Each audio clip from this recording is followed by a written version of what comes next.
Hello, everyone. Welcome to Faye Answer Questions, the podcast where the Faye family tries to answer questions about life. My name is Josh, and as the title suggests, I'm joined by my family. A little bit about myself. I recently graduated with a degree in biomedical engineering, and I think I know everything. Turns out I don't, and that's why I've got my family here to help me answer all the questions that I have about life. Joining me on this episode are my lovely parents, my mom and dad, and I'll let them introduce themselves. Hi, I'm Mom, and hopefully I have the answers to your life questions.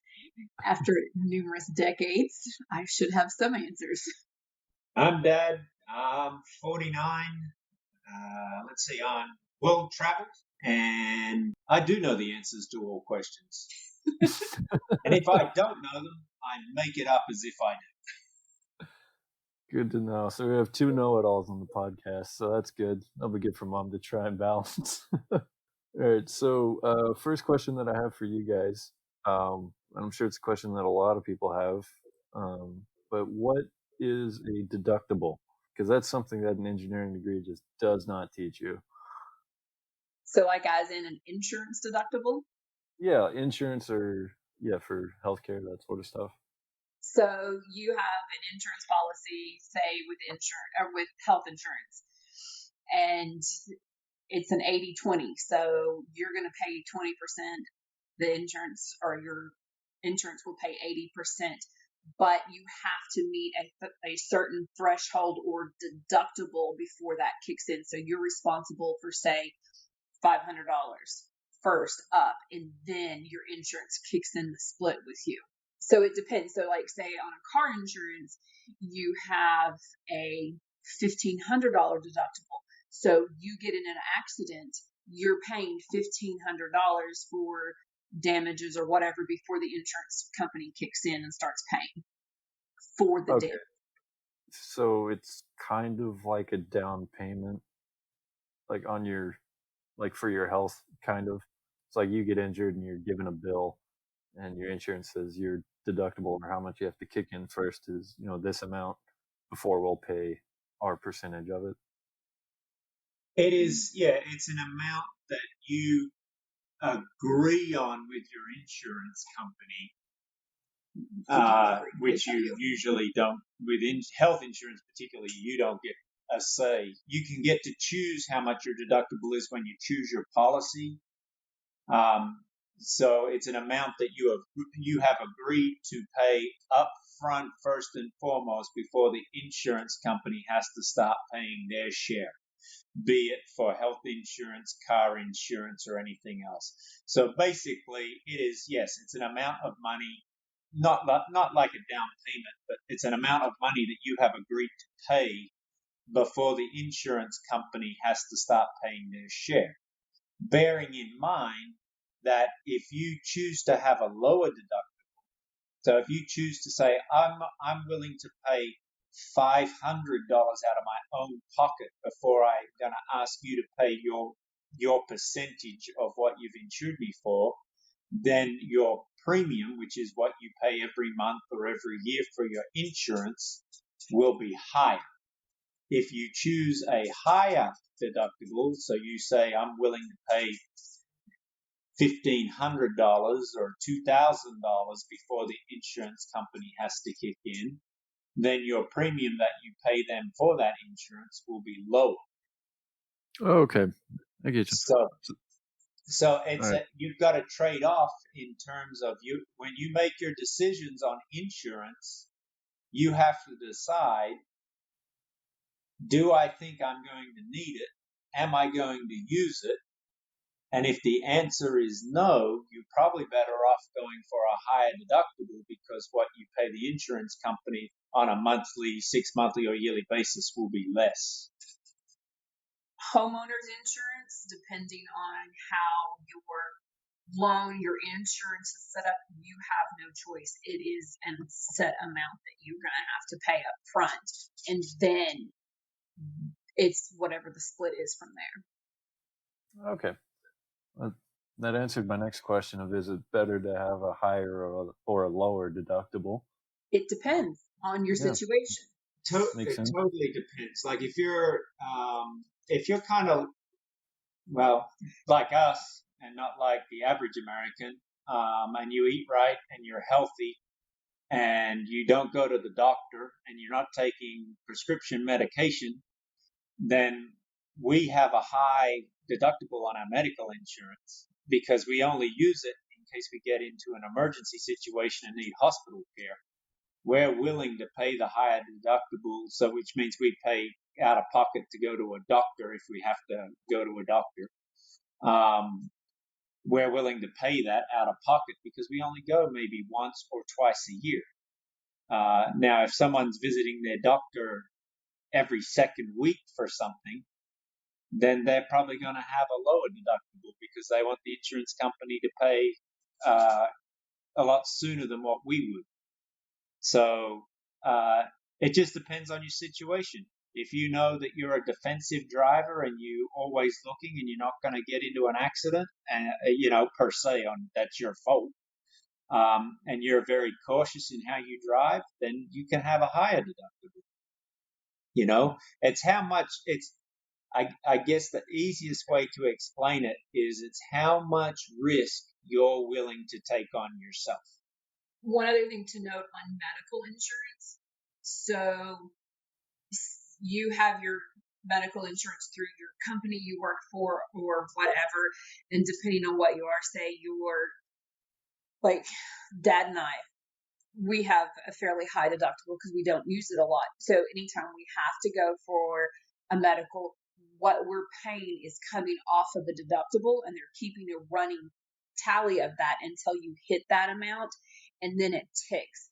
So what a lot of people will do is they'll take a look at that and go, ooh, I haven't hit my deductible yet. I'm going to need some surgery, but I can hold off. And we have, like, if they have a family with kids or whatever, they'll do that after they've hit their deductible. So it's not costing them out of pocket that much if it's a big procedure or something like that comes up. So it's kind of a balancing act on that.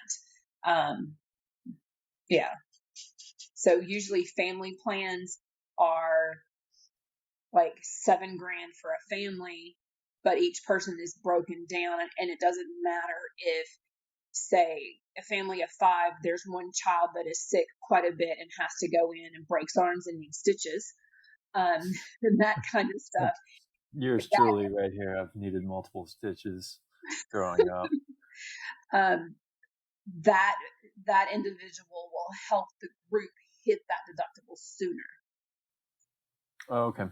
It weighs it out and kind of breaks it out. Some people it matters. In an 80-20 split with an insurance company more is a rarity. So it's always look at it and look for the best deal possible. And look to where it's going to benefit you and also fit your lifestyle. Don't leave yourself short, especially on car insurance, home insurance, or even medical, because you're trying to save money. It'll cost you more in the long run if an emergency were to happen. I hope that was helpful. That was helpful. I had no idea about that. Nobody ever told me anything about that. You just said, hey, you need insurance, and you're about that age. Sorry, that's, we figured you knew what it was. We talked about it a lot. It's a big word. About it. It just all went over my head as a young kid. I had no idea what was happening. Welcome to adulthood. Yeah. All I knew was I was hurt and I needed some help. And you guys were the ones with the money. What other questions you got today? Well, one, we had a question that we had that was written in. If you can believe it, we got a write-in question before the first ever episode. That's awesome. Which is pretty exciting. But that question is, does your past control you? If you let it. Yeah. My opinion on this is, to a certain extent, it does. But we do all have our own free will, and we're free to make choices. But your past does influence your choices up to a point, or I guess what choices that you see that are available to you at the time, if that makes sense. Your past colors how you see things.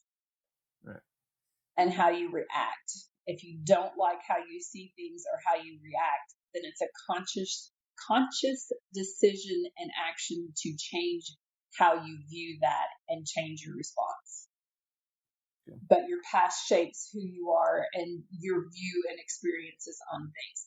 So your view on marriage is different than most people, because of the environment you were raised in. Your view on acceptance of all people is totally different from the average person in your age, because we were like, nope, everybody's the same.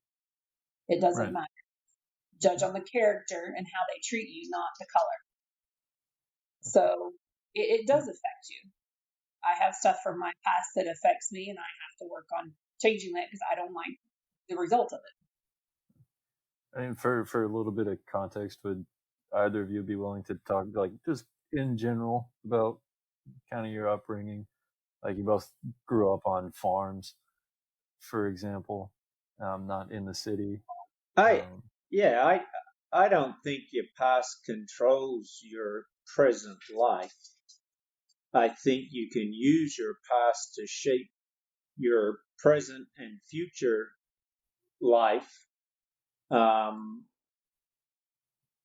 grew up in a house that was, in today's standards, I'd probably have taken away from my parents and put in foster care. Because by today's standards, they would have considered it child abuse. We just call it raising kids in the 70s and 80s. Right off the floor. But I mean, and I can speak from my family's general perspective. I've got siblings who have allowed that situation to constantly come back and keep them down, and they want to constantly blame the way that they were raised as to why they've not done anything with their life. No, the reason you've not done anything with your life is because you failed to make the correct decisions. And if you don't like where you are, blame the person you see in the mirror. Everybody has the right to define their own life. The problem is everyone wants to abdicate that right to the government, to society, to someone else. And when it doesn't go the way they want it to go, they then want to be able to blame someone else. That's why they abdicate the decisions for their life. Your past doesn't have to control your life, and you and I have spoken quite a bit about this, and even others that I've spoken to, and I keep coming back to it, and that's the Navy SEAL David Goggins. Goggins could have let his past and his life control who he was. He was raised in an abusive household. His dad was abusive to his mom. At 300 pounds and spraying for cockroaches, as he said, he sat down one day and decided he was going to change his life. And he became a Navy SEAL. He's the only military person that's done SEAL training, Ranger training, and Special Force Air Force training. He's the only one that's gone through all of those, not because his past controlled his life. He used his past and his past suffering as motivation to move him ahead. Right. And his story is a very powerful kind of example of someone just taking a good hard look at themselves and not liking where they're at and deciding to do something about it. Right.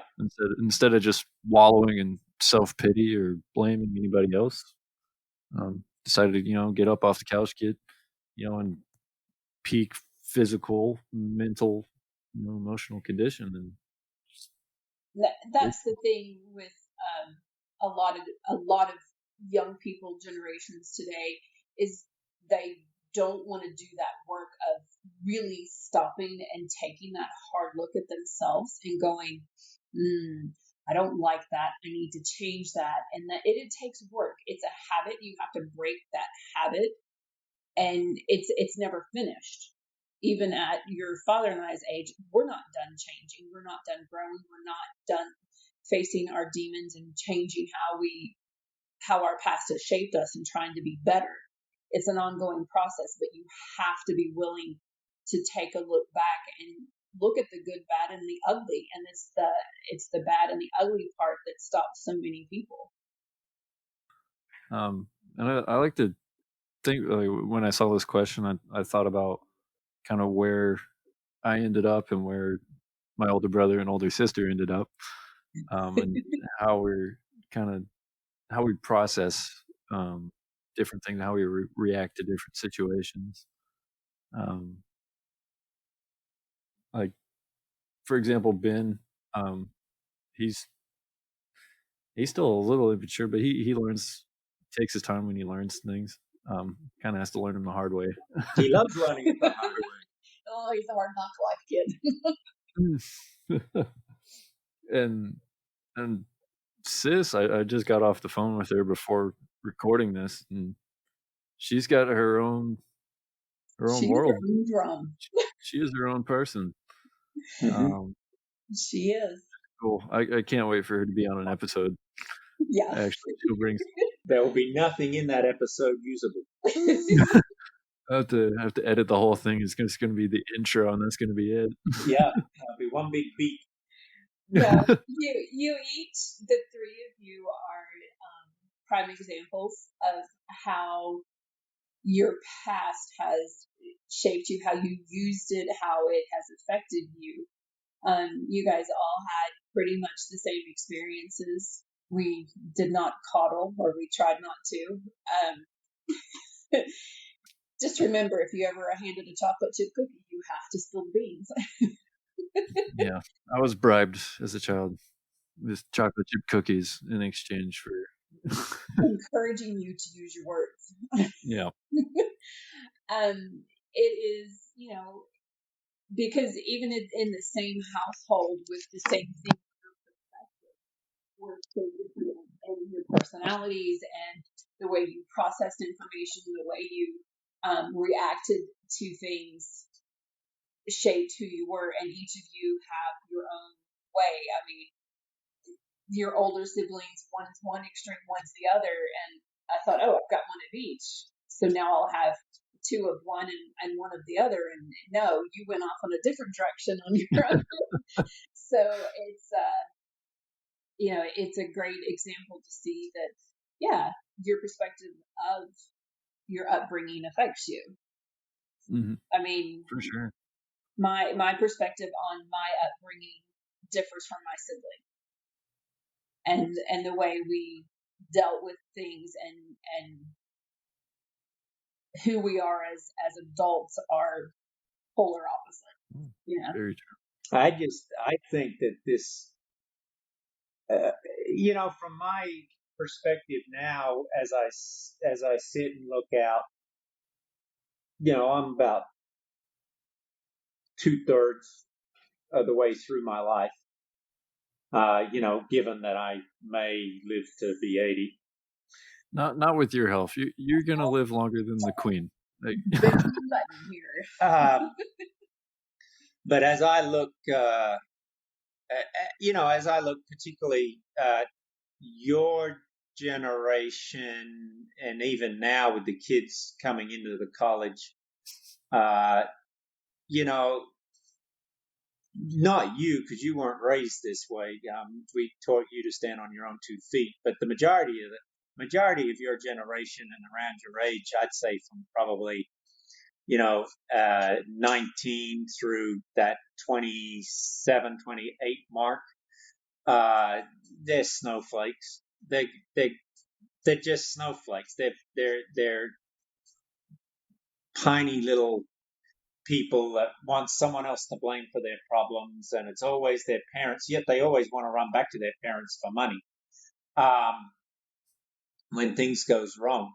But do I blame your generation for that? I don't, actually. I blame the parents. The parents gave them everything they wanted from the time they could talk, and we never taught them Again, you guys are different, but we never taught that generation to stand on their own 2 feet, and so people's pasts do not have to control them.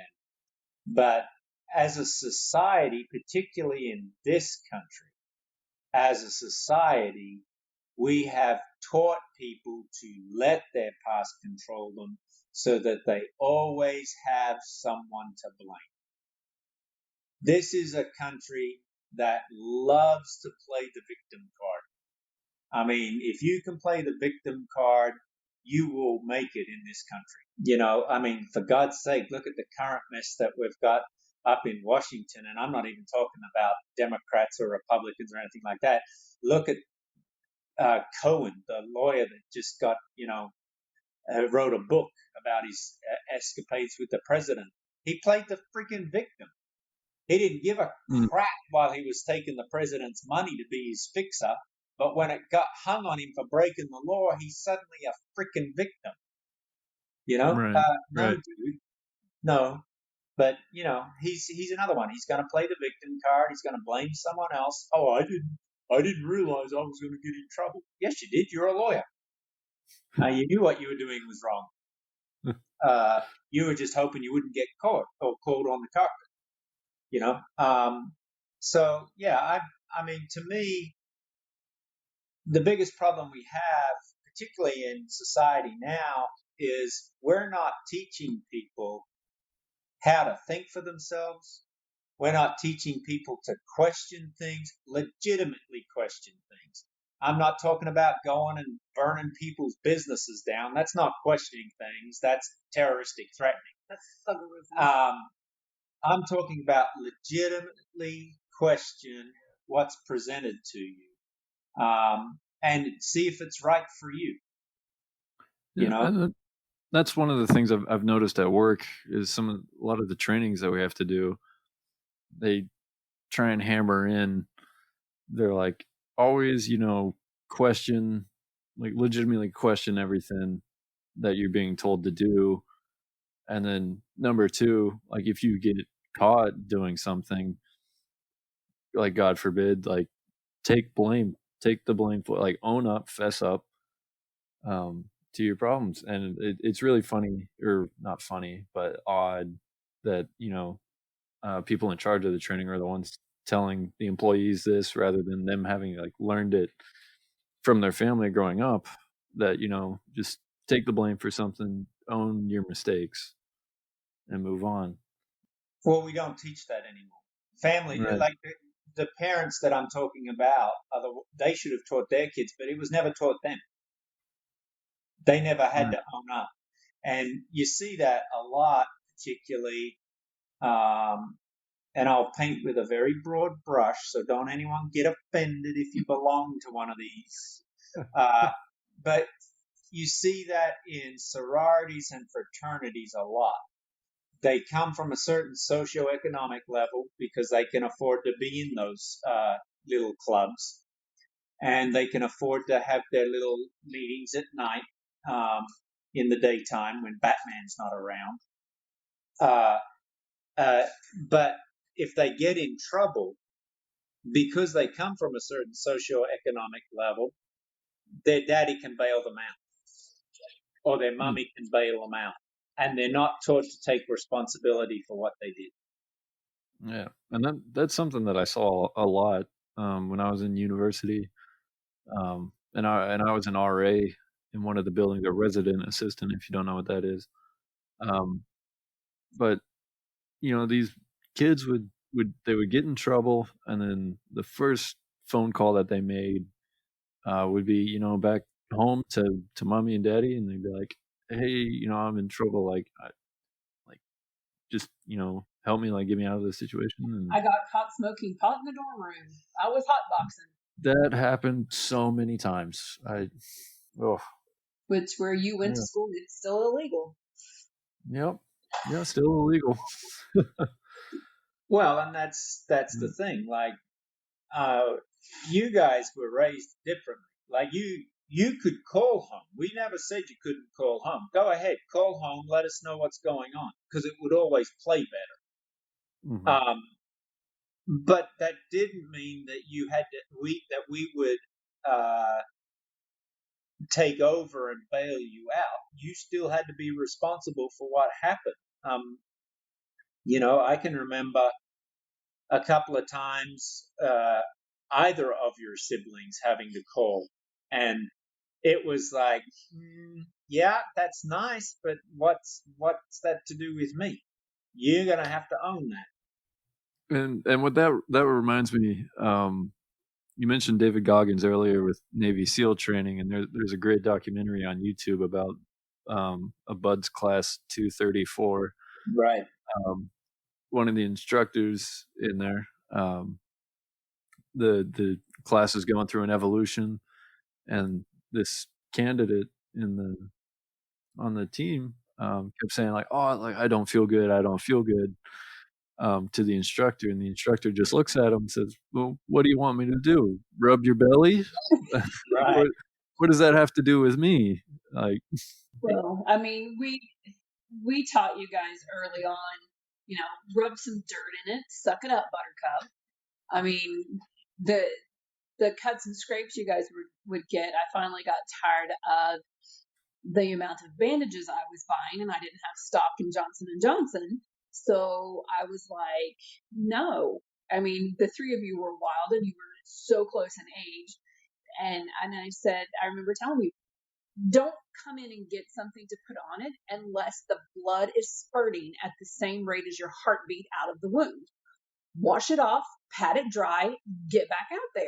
I don't want to hear about my bone hurts or this hurts unless it's sticking out. Well, you guys broke enough bones that we knew when it was broken. It didn't have to be sticking out.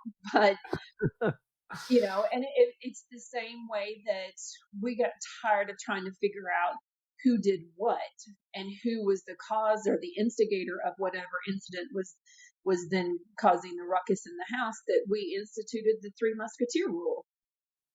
One for all for one. So somebody better own up or everybody's getting punished. And I knew who, if nobody owned up, I knew who it was, because you other two about killed the other one. I mean, you could tell. every single time. Oof, that made me mad when one of the other two just wouldn't wouldn't take the blame for what they did. And I was like, I'm getting punished for this right now. Like, this is complete crap. But you I'm guys so sorted upset. it out. And you learned, you know what? It's better to take the punishment from mom and her losing it and the southern accent coming out than having to be, have the same punishment, and then you're going to ready to kill your siblings. I mean, it's quicker and easier to own it, deal with it like an adult, fix the problem. And I have those issues at work. I make mistakes, and this week was a prime example. I totally missed something, and it ended up being almost 2 days late because of other issues I was dealing with. And I sent the email, hey guys, sorry, I dropped the ball. It's my fault. No excuses. We're ready to go with this. We'll make it happen. And it was fine. I never heard anything else about it. Everybody else was like, don't worry about it. I mean, we have, and I'm like, no, I do worry about it. But if you own your mistakes and fix them immediately, the results are better than denying that you did it and trying to cover it up. Because then people lose trust with you and you will not get far. You may think you'll get far in the business world, but in the end, you really won't. Yeah, and that's something I learned growing up, and that's affected kind of the way I think about things now. Is whenever I find myself in a subpar situation, um, You? my thought process always goes along the lines of, okay, I can't change that I'm in this situation now, but I need to, list all my options and see what I can do to make the most of it going forward. Um, Try and make this into an opportunity somehow, which is I found been very helpful for me. Right. Yeah, but I think that came from the fact that for the longest time, when you guys were growing up and you would do something that was out of the rules, we didn't necessarily just immediately set about to institute punishment. We would actually come to you and say, "What do you think your punishment should be for this?" Oh, that was the worst. That was worse than being punished immediately.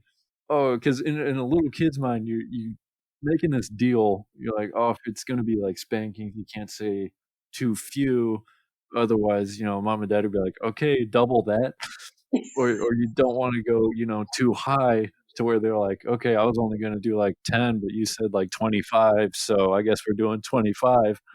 That You know, no, and and that is entirely fabricated right there, the numbers, but it's kind of the thought process that I remember thinking that exact thing. Choosing your own punishment is the worst. but it was what it was it was training for, okay, I'm in a, as you so eloquently put it, a subpar situation. So now you have to figure out how to make that into an opportunity. And Right. that, the one thing I think you guys never realized, even though your mother pretty much basically told you, is kind of like the Thor movie in the original Thor movie, where his mother goes, "Your father always has a reason for what he does." Some lessons take a bit longer to sink in, even though they're right there in front of you. Right, and that's what I'm saying. Like, there's all those things that we didn't. I mean, we didn't. We had kids young. We were in our early 20s when we started having kids. And from being around, we don't recommend that for anybody. But No, I am in my early 20s now, and I do not think I am ready at all for a child. yeah, It's grow up now, and not later. we had by the 3 within 4 years. 3 within 4 years. By the time I was 27, I had 3 kids, along with everything else that I was doing in life. But we tried to instill in each and every one of you that you can determine your own fate. And just because something negative appears to have happened to you, that does not have to shape who you are or who you will be. One of the things we did as well, and I don't know if you guys ever really picked up on it, but it was something that happened to both of us in our past and our upbringing, and we wanted to be different with our kids. When we made a mistake, we came to you and we said, "I'm sorry. I made a mistake. I didn't get all of the information. This is." We explained what happened and we apologized to you guys. We probably told you and kept you in the loop on more things than most kids in their whole lifetime know about their parents, or what's going on in the family dynamics or outside of it causing stress within it or whatever. But we wanted you to be informed. We wanted you to understand what was happening, and we wanted you to know that it's okay to say you're sorry, and it's okay to admit you made a mistake and to go back and fix it. And that was one thing I really appreciated growing up, is that you guys would come to us. So, like, if you only had half of the evidence for somebody breaking the rules and you punished the wrong person, you would say, you know what, I'm sorry. Which I saw, like, some of my friends didn't get that, growing up, and they grew up to resent their parents a little bit. And I'm glad that we don't have that kind of a relationship now that I'm older. But Dad, I want to go back to something that you said, that you instilled in us, that we can choose our own fate, and that something bad doesn't have to influence like who we're gonna be. Um, so just recently with myself, I kind of missed out on a job opportunity because my leg was injured. Um, kind of bad. I got a stress fracture in my femur, and I was very upset for a while. I'm still kind of upset about it, that I missed out kind of on my dream job for a little while. But um, I remember calling you, and you said something very, very similar on the phone, and that really kind of broke me out of that rut and that hole I was digging myself into, of that bad headspace of like, oh, this is the end. I don't like. I'm helpless now. Like, what do I do? I could choose what to do next, and to make sure that my next move was the best move. Right. And I didn't think about it in like a terrible or depressed kind of way. Well, with everyone that we encounter, and I've probably been remiss in that I've probably done it a little more outside of you guys than with you guys, I guess, and until recently. It's always been to move a person forward. Like when you called me, I could have sat there and I could have said, "Yeah, man, that's terrible," and yeah, it's the crap, and oh my God, and and had a pity party with you. And all I would have done is solidify in your brain that life sucks and you've got it hard, and how terrible it is, and how the universe was conspiring against you. And it's obviously because Thanos had the friggin' stones, the Infinity Stones, and had come down and taken things away from you. So your dream job, goodbye. Yeah, just gone with a click of his finger. He'd been sent to an alternate reality, and you didn't even know it. Or I can look at that point in time and go, yeah, it sucks, but it doesn't have to stop your next move. And there's a big difference. Look, there's a big difference, and just between you guys, because your brother went through a similar thing where he missed out on a job that he wanted, and he was really bummed about it. And he called me, and I said the exact same thing. This does not have to determine your future. You can change your situation. You've just got to change your attitude. He didn't. Now he has harder. And so now he's got a little bit harder row to hoe because he dug himself a pretty freaking generous hole. And you learn that, stuff going through life and getting knocked around, and I think one of the greatest quotes I've ever heard, and it stuck with me for a long, I still replay it in my head to this day, believe it or not, is from a Rocky movie where he's looking at his son and he's like, it's not how hard you can hit, it's how hard you can get hit and keep moving forward. And it's that kind of stuff. Like, life's going to kick you in the teeth.